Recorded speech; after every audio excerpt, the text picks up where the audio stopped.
하이. 자, 오늘의 영화는 듀입니다. 둔둔둔둔. 저희가 듄을 보고 왔죠. 네, 듀를 보고 왔죠. 되게 걸작이라고 해서 기대 많이 했는데 일단 전체적인 세계관 자체가 좀 어렵다라는 얘기가 있어서 저희는 듀에 대한 이야기를 간단하게 나눠보도록 하겠습니다. 우리보다 더 설명을 잘하기 때문에 그쪽 가서 보시고 저희는 무슨 이야기를 할 거죠, 감독님? 자, 오늘의 내용 순서는 짠! 요런 순서로 영상 진행됩니다. 그러면 일단 듀를 보고 오셨으니까 듀에 대한 총평을 먼저 얘기해볼까 해요. 네, 네. 좋습니다. 딱 그럼 보고 나서 어떤 느낌이 들었는지. 딱 네. 오는 거 있잖아요. 그러니까 아라키스라는 사막별의 배경이잖아요. 놀러 갔다 온 기분이 좀 들었습니다. 실존 하지 않는 어떤 행성, 별을 배경으로 하는, 그래서 실제로 그곳을 약간 체험한 것 같은 느낌? 문학 작품을 영상화했다는 그런 느낌이 들었어요. 봤을 때 성경, 예수님 나오는 성경 말고 듄에서 뭔가 그런 바이블을 영화로 만들었다는 느낌의 웅장함과 역사가 깊은 영화를 본 것 같아요. 비주얼적으로도 웅장함을 잘 표현한 것 같고 사람들이 어렵고 막 지루하다고 그랬었는데 저게 막 이해를 잘하는 스타일이 아니거든요. 근데 봤을 때 영화도 이해가 은근 어렵지 않았어. 저는 일단 예고편을 보고 되게 지루할 것 같다, 어려울 것 같다라는 생각이 있었는데 보고 왔는데 되게 좋아서 2번 봤습니다. 이 듄의 예고편이 트레일러 가지고 길게 만든 게 영화다. 근데 이거는 좀 좋은 건 게 영화가 은근 스토리도 있고 웅장하고 너무 좋았고, 며칠 전에 봤던 베놈은 트레일러를 영화로 만들었다는데 이것밖에 못 만드나 그 느낌인데 그 느낌이 달랐어요. 거대한 예고편인 것 같다는 말씀이신가요? 네, 맞아요. 어떻게 보면 거대한 예고편인데 예고편도 잘 만들었었고 영화도 잘 만들었고. 이 영화가 대단한 걸작이다. 우주 배경, 반지의 제왕이다. 이런 얘기 되게 많이 하는데 이 영화가 가지고 있는 특출난 장점이 있다면 어떤 게 있을까요? 연출을 잘했다. 기억에 남는 씬들이 많았었던 것 같아요. 괜찮은 앵글들이 많았다. 일단 광원을 잘 활용을 하는 것 같아요. 자연광을 많이 쓰려고 노력을 했다고 하는데 오렌지 빛깔의 사막별, 그리고 이 영화의 특징 중에 하나는 하늘을 하얀색으로 묘사를 해요. 황금색 사막과 그 반짝이는 스파이스를 강조해서 보여주려면 다른 색깔을 배제하면 효과적일 거잖아요. 이 영화의 특징 중에 하나는 감독 성향이기도 한데 원경이 굉장히 많이 나와요. 그럼 지루할 수밖에 없잖아요. 리뷰에서 계속 원경만 나와서 지루했다 이런 얘기도 있는 걸 봤는데, 감독은 실존하지 않는 사막별을 진짜 있는 것처럼 느끼게끔 하기 위해서 그런 원경을 굉장히 의도적으로 많이 보여주고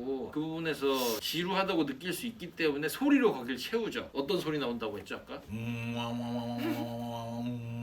비워볼 수 있는 원경을 굉장히 많이 만들고, 한스 짐머가 세상에 없는 언어로 부른 노래 같은 배경음악 만들고 싶다 뭐 이렇게 얘기한 걸로 제가 알고, 아라키스 언어로 부른 것 같은 느낌의, 그리고 배우들의 호연, 그런 것들이 좀 뒷받침이 되지 않나 싶은데 두 분은 어떠신지? 원경도 좋긴 좋았는데 사막이구나 하지만 저는 그게 되게 좋았어요. 원경을 찍었을 때 겁나 큰 달같이 생긴 게 내려올 때 그런 비주얼적인 게 리얼리티가 강하게 있었던 것 같아서 좋았고, 음악 같은 것도 뭔가 외계의 소리, 뭔가 메디테이션 할 때 듣는 음악들, 약간 그런 걸로 신비감을 좀 더 추가해서 미스테리한 느낌을 더 살린 것 같고, 연기는 폴 엄마 제일 잘했던 것 같아요. 말할 때마다 뭔가 이 사람 끝까지 안 가고 초반 중반에 죽어야 되는데 그러면서 그런 거 있잖아요. 스파이 영화처럼 막 존나 간지나게 지네들만 아는 말로 하니까 존나 멋있어. 말 못할 때 손가락을 툭툭툭 그런 거잖아. 친구끼리 머리 있는데 야 한번 yeah, that's right. 멋있는 씬 같은 거를 보여주려고 좀 더 노력한 느낌이 좀 많이 나요. 일단 딱 봤을 때는 사막이었는데 처음에 여자 주인공이 설명하면서 그 스파이스가 모래 위를 가잖아요. 그런 부분들도 좋았고, 화면이 늘어나면서 보이는 그 웅장함과 저는 그 사막 위에 떠있는 달, 그런 부분이 되게 좋았던 것 같아요. 자연 경관이랑 이런 부분들이 세계관을 설명하는 데 있어서 굉장히 효과적이다라고 생각했던 거고, 그런 걸 묘사하는데 공을 많이 들인다. 이 영화에 쟁쟁한 배우들이 굉장히 많이 나오는데, 일단 아트레이더스 가문 주인공 폴, 티모시 샬라메는 콜미 바이 유어 네임, 작은 아씨들에 나오죠. 그리고 아빠 레터 공작은 오스카 아이작, 인사이드 루인 데이비스라는 영화로 유명하고요. 엑스맨 아포칼립스에서 아포칼립스 역할을 하고, 이제 타노스 역할로 유명한 조시 브롤린, 맨인 블랙에도 나오고 데드풀에도 나오고, 그리고 아쿠아맨이 나오죠. 덩컨 아이다호 역할로 제이슨 모모아가 나오고요. 레베카 퍼거스는 이제 위대한 쇼맨에서 유럽에서 잘 나가는 여자 가수 역할로 나와요. 장첸이 닥터 유의 역할로 나오죠. 장첸이면 그거 아니에요? 장첸이면 우리가 아는 그 족발대가 아니에요? 그거 아니에요? 배우 이름이 장첸이에요. 1대 종사에서 태극권 마스터로 나오고, 아무튼 잘 나가는 배우입니다.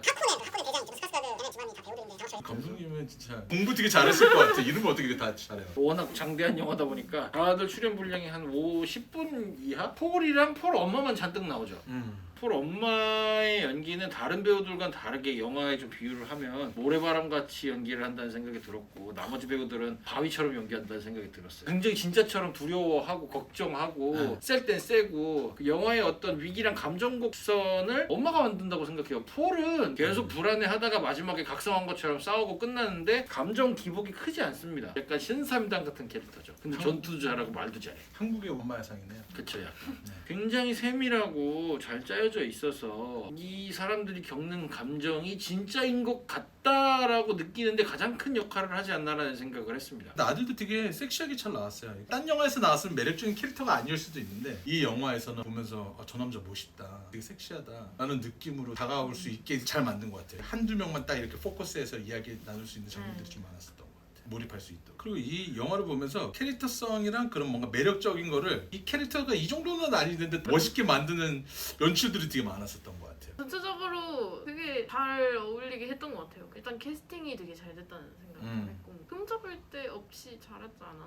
이 영화는 기승전결을 따졌을 때 발단 전기에서 끝나요. 네, 맞아요. 위기절정 결말이 없습니다. 그리고 이제부터 진짜 이 얘기는 지금부터 시작이야 이렇게 얘기하고 영화가 끝나버려요. 네. 소설을 원작으로 한 경우에 이야기 전개가 충분히 진행되지 않았음에도 불구하고 끝내야 되는 상황. 왜냐면 이 영화는 2시간 반이나 되는데 저는 약간 이걸 봤을 때 사람들이 듄이라는 세계관이 너무 어렵다고 생각하니까 이 영화를 쉽게 이해시키기 위해서 너무 뭔가 대화 내용들이 쉽게 풀지 않았나 라는 점이 전 좀 있었던 것 같고요. 설명충들이 많다 그러나? 이해시키기 위해 이런 걸 좀 다른 워딩적으로 좀 풀어줄 수 있는데 저가 이해할 정도의 영화라면 너무 그냥 말로 푼 것이 아닌가라는 부분들이 좀 많이 있어요. 그런 거 좀 못 느끼셨나요? 이 영화는 설명밖에 할 게 없죠. 세계관 설명, 인물 설명, 상황 설명. 그것도 이제 되게 구체적으로 대사로 다 설명해주죠. 약간 미스테리한 부분도 있어서 좀 뭔가 밟고 지나가도 되는데 너무 쉽지도 않고 어렵지도 않은데 그 중간에 약간 미지에 좀 띄워주는 욕심을 내보면 그런 거가 좀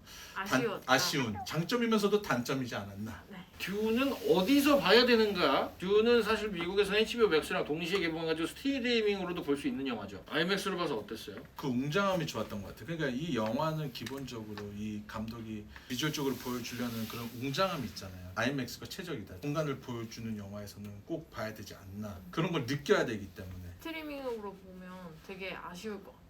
그렇죠. 아니면 모니터에 얼굴을 가까이 대가지고 보면 그나마 그런 같은 느낌을 느끼지 않을까 하는데. 아이맥스 간접 체험. 네, 그런 거죠.